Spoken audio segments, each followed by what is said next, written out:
Hello students, हम आज पढ़ेंगे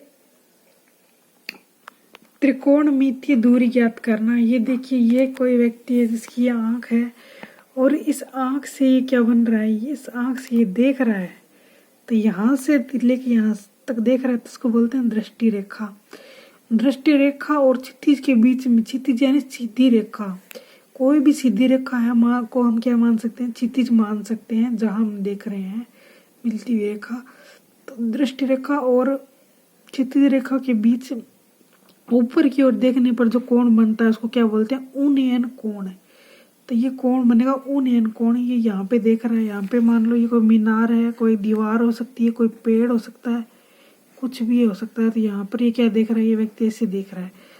अब ये व्यक्ति क्या कर रहा है कि ऊपर खड़ा हो गया, ये व्यक्ति इसके ऊपर खड़ा हो गया तो ये ऊपर से देखेगा। तो ये इसकी आंख है, तो ये इसकी आंख है तो क्या हो गया, ये कोण भी, ये कोण अगर ये ऊपर से देखेगा तो ये अवनमन कोण हो जाएगा। वैसे ये प्रकार उन्नयन कोण का ही है, यानी इस नीचे वाले जो कोण को क्या बोलेंगे, उन्नयन कोण। और हम क्या बोलेंगे, दृष्टि रेखा। दृष्टि रेखा क्षितिज तल। अभी जो सीधी लाइन खींची हुई है, ये सीधी लाइन जो खींची हुई है इसको बोलेंगे दृष्टि रेखा स्तर।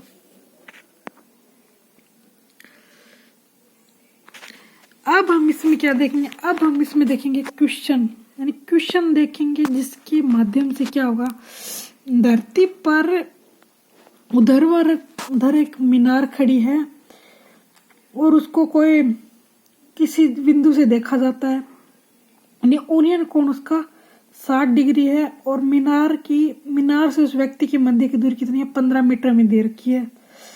तो हमें 15 मीटर उसके व्यक्ति के और मीनार के जो तल है, तल की दूरी दे रखी है 15 मीटर है। तो हमें मीनार की ऊंचाई ज्ञात करनी है। तो त्रिकोणमिति से हम बिल्कुल आसानी से कर सकते हैं। तो लेट्स सी, tan 60 की वैल्यू होती है √3।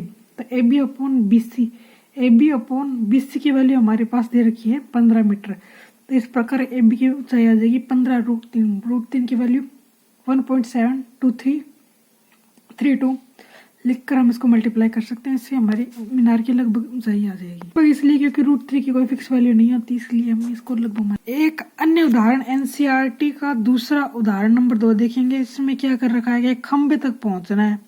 खंबे की ऊंचाई 5 मीटर है और हमें उसके कुछ नीचे पहुंचना है, 1.3 मीटर की दूरी छोड़कर उसके नीचे जो कुछ लाइट लगी हुई है, कुछ वायर वगैरह, उसको ठीक करने के लिए करना है। ये एक सीढ़ी है जो कितना कोण बनाती है, जो 60 डिग्री एंगल का कोण बनाती है। तो उसकी माने कारण ये लंब, ये हो जाएगा आधार।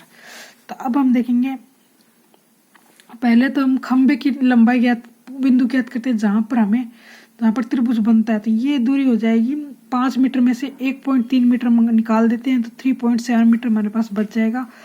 BD upon BC equal to sin 60 equal to √3/2। BC equal to, तो हम BC की इक्वल टू जो वैल्यू है वो आ जाएगी, क्या आएगी, ये वैल्यू किसकी इक्वल है, ये है BD के इक्वल।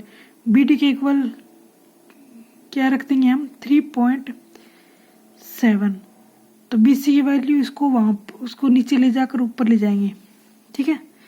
जैसे हमारे पास ये आ गया 3.7 अपॉन √3।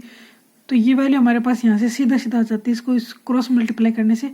अब हम इसको ऊपर नीचे √3 से मल्टीप्लाई करेंगे तो ये आ जाएगा 3.7 √3/3। तो इसमें इसका डिवाइड कर लेंगे और हमारे पास लगभग आंसर आ जाएगा, जो भी आंसर होगा। उदाहरण नंबर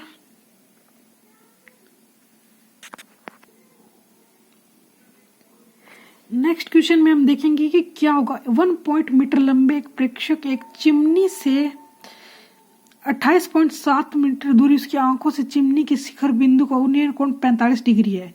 कोई व्यक्ति दूर खड़ा होकर चिमनी को देख रहा है, उसका उन्नयन कोण 45 डिग्री है। और तो हमें उसकी चिमनी की ऊंचाई ज्ञात करनी है। तो व्यक्ति की ऊंचाई और चिमनी की ऊंचाई में से घटा देंगे। व्यक्ति की ऊंचाई 1.5 मीटर है, तो 1.5 मीटर हम इसमें से माइनस कर देंगे, माना 1.5 मीटर ये दिए हो गया। और चिमनी की कुल ऊंचाई में ये ऐड हो जाएगा, जो हम त्रिभुज बनाएंगे तो एक कोण हम वैसा लेंगे जिसमें ये शामिल होगा, एक कोण ऐसा लेंगे जिसमें ये शामिल नहीं होगा। तो हम क्या करेंगे, A B equal to A plus B E, ये दूरी निकाल रहे हैं, ए ई प्लस बी ई, तो 1.5 मीटर हो गया।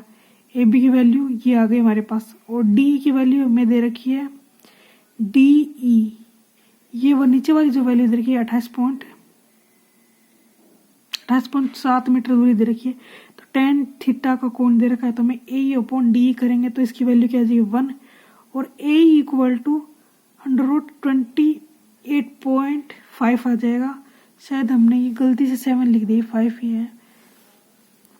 अतः चिमनी की ऊंचाई इसमें 28.5 में 1.5 ऐड हो जाएगा, तो ये कितनी आ जाएगी, 30 मीटर चिमनी की ऊंचाई आ जाएगी।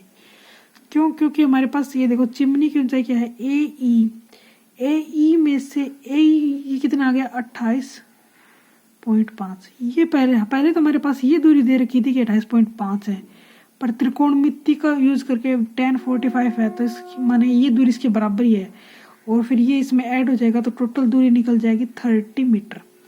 तो ये बिल्कुल आसान है। नेक्स्ट क्वेश्चन हम देखते हैं कि एक भूमि के एक बिंदु P से 10 मीटर भूमि के बिंदु P से 10 मीटर के ऊंचे भवन के शिखर, एक ऊंचाई दे रखी है 10 मीटर ऊंचे भवन के शिखर का उन्नयन कोण 45 डिग्री है। ध्वजदंड की लंबाई उस बिंदु P से उसकी दूरी ज्ञात करो।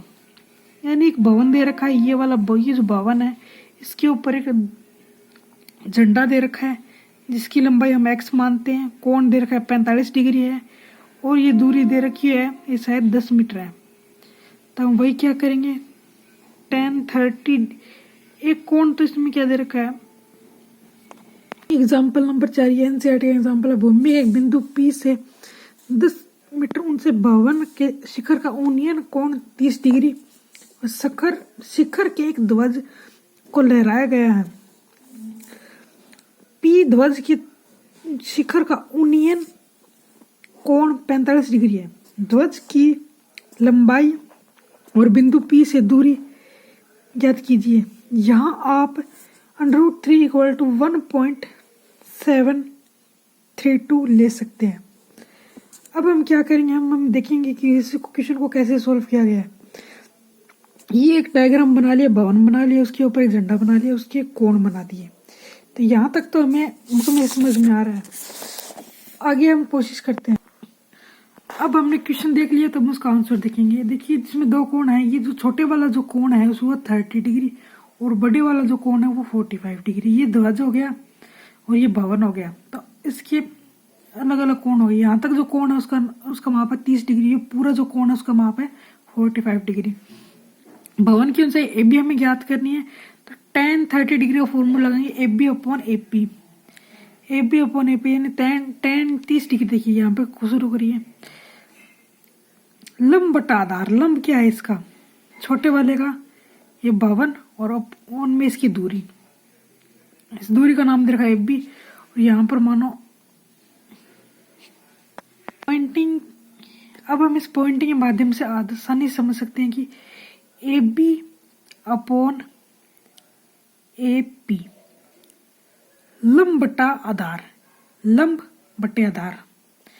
तो ये हमने कर दिया 1/√30 इक्वल 10 अपॉन ए पी। तो ए पी की वैल्यू आ गई 10 √3, तो जिसको √3 की वैल्यू 1.732 से मल्टीप्लाई करने पर 17.32 आ जाएगा। और दूसरा कोण हम लगाएंगे tan 45, पूरा कोण लेने पर ये दूरी इसमें ऐड हो जाएगी x प्लस ये दूरी और अपॉन ये, तो x प्लस 10 अपॉन, और जो आधार की जो वैल्यू हमने निकाल रखी थी तो 10 √1.37, तो वो इसमें यहाँ पे रख देंगे। अब इसको हमारे पास इक्वेशन आ गई इक्वल टू 1 होता है, tan 45 की वैल्यू 1 होती है, तो इसको इसके निकाल के हम x की वैल्यू ज्ञात करते हैं।